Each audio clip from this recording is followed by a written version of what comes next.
Hello everyone, and welcome to Seder Segments Part 2.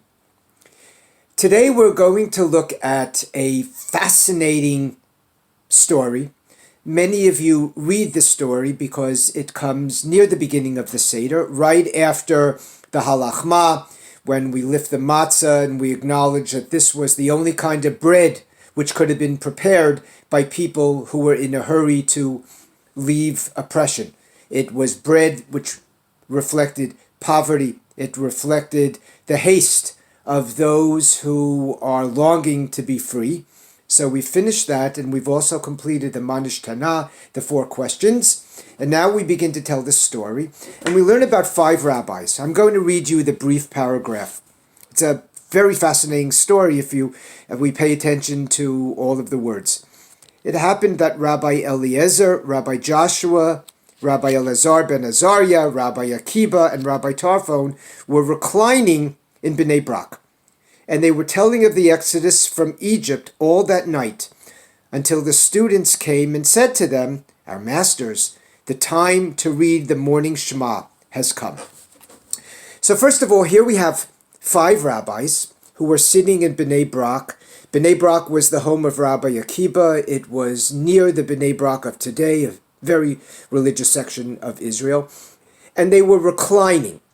Now, immediately we have the theme of reclining. Reclining was very common in Greco-Roman life. The idea here is that reclining represents something informal. It represents freedom. Even the poorest of poor would recline. So whether this story is just telling us that they were following the tradition of reclining, whether it was telling us that they were part of that segment of the community, not the aristocracy, and they represented the common people, we don't know. But the thing is that they were reclining, that they were fulfilling one of the traditions of Passover and of what now is our Seder. And what were they doing?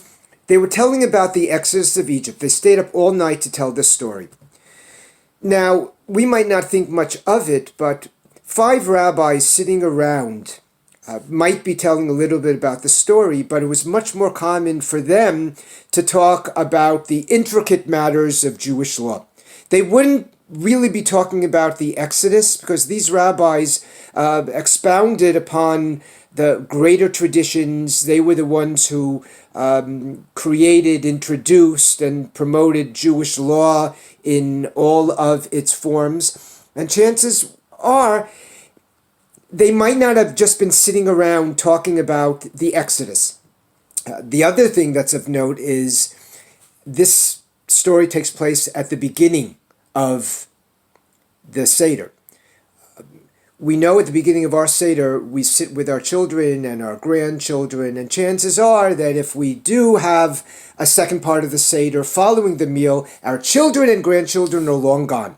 So these 5 rabbis are sitting around at the beginning of the Seder. Chances are their children would have been there because they were all talking about the exodus from Egypt.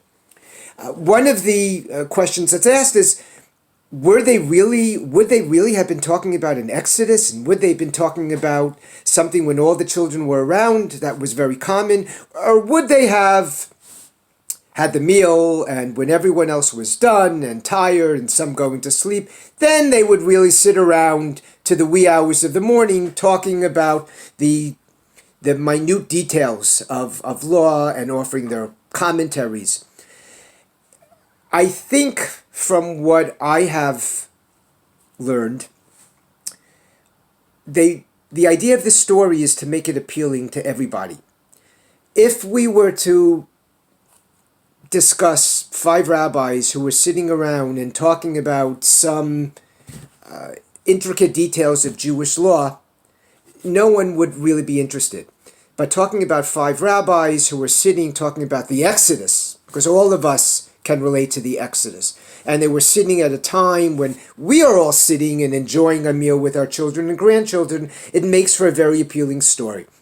So even if perhaps The original story might have involved 5 rabbis talking about Jewish law. Here they're talking about the Exodus, just as we talk about the Exodus. They're doing it at a time when our children are sitting around the table. And they discuss for hours and hours, and they are so immersed in the story that they forget it's time for the Shema. It's time for the morning prayers, and their students have to come and remind them. To some, this is a little bit peculiar. Rabbis, even if they were sitting around and so immersed in the story, would they forget about time for prayer? So this leads some commentators to suggest that they may not have been just talking about the Exodus. Maybe the Exodus was a code word for talking about different matters of liberation. These rabbis lived during a time when Rome occupied Palestine, occupied the Jewish people.